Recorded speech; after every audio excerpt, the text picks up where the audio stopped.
संबंधातून महिलेचा खून, आरोपी काही तासात जेरबंद. स्थानिक गुन्हे शाखा अमरावती ग्रामीणची कार्यवाही.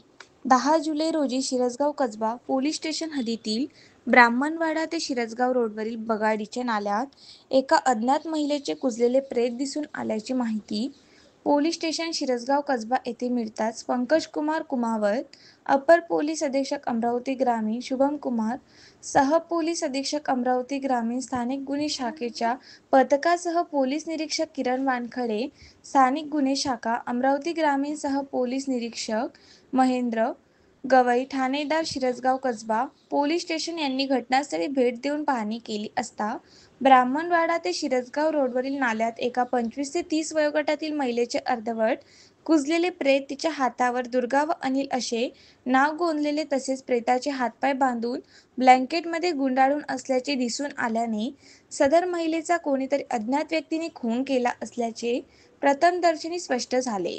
सदर प्रकरणाचे गांभीर्य लक्षात घेता विशाल आनंद, पोलीस अधीक्षक अमरावती ग्रामीण यांनी अधीनस्थ अधिकारी यांना सदर प्रकरणाचा छडा लावण्यासंबंधाने मार्गदर्शन करून गुन्हा उघडकीस आणण्याबाबत आदेशित केले. सदर प्रेत हे अनोळखी महिलेचे तसेच कुजलेले असल्याने त्या प्रेताची ओळख पटविणे आवश्यक व अत्यंत जिकिरीचे होते. मृत महिलेच्या हातावर गोंदलेले एम दुर्गा व अनिल ही नाव तसेच मृतकाचे कपडे यांचे फोटोज थागुशा पथकातील विविध सोशल मीडिया व प्लॅटफॉर्मवर आजूबाजूच्या परिसरात तसेच लगतच्या मध्य प्रदेश परिसरात प्रसारित करण्यात आले. त्याचा फायदा होऊन परतवाडा येथील एका स्थानिक यूट्यूब पत्रकाराने सदर महिला ही परतवाडाजवळील गडंकी येथे राहणारी असल्याची शक्यता आहे, असे सांगितले.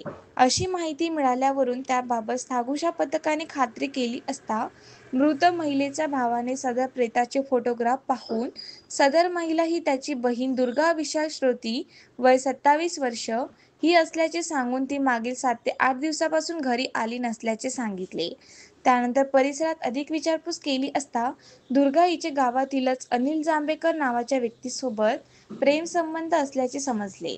त्यावरून थागुशा पथकाने अनिल जांभेकर यास ताब्यात घेऊन विचारपूस केली असता प्रथम त्याने उडवाउडवीची उत्तरे दिली, परंतु त्यास विश्वासात घेऊन अधिक विचारपूस केली असता त्याने दुर्गासोबत असणाऱ्या त्यांच्या प्रेमसंबंधाची माहिती देऊन मृतक ही त्याच खर्चासाठी वारंवार पैशाची मागणी करीत असल्याने त्यांचे नेहमी भांडण व्हायचे व 5 जुलै रोजी दरम्यान सुद्धा अशाच झालेल्या भांडणातून रागाच्या भरात तिचा गळा आवळून मारून टाकल्याची आणि प्रेताचे हातपाय बांधून प्रेत ब्लँकेटमध्ये गुंडाळून मोटारसायकलवर बांधून शिरसगाव ते ब्राह्मणवाडा रोडवरील नाल्यात फेकून दिल्याची कबुली दिली.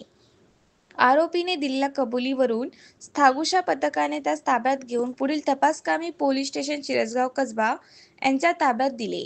सदर प्रकरणी शिरसगाव कसबा पोलीस स्टेशन येथे अपराध क्रमांक 269/25 कलम 103(1), 238(ब) भांडवी न्याय संहिता अन्वये गुन्हा नोंद करण्यात आला असून तपास सुरू आहे, अशी माहिती आज 11 जुलै शुक्रवार रोजी दुपारी 2:45 वाजता पोलिसांनी दिली आहे. विदर्भ टुडे न्यूजसाठी अमरावतीवरून संजय श्रीवास.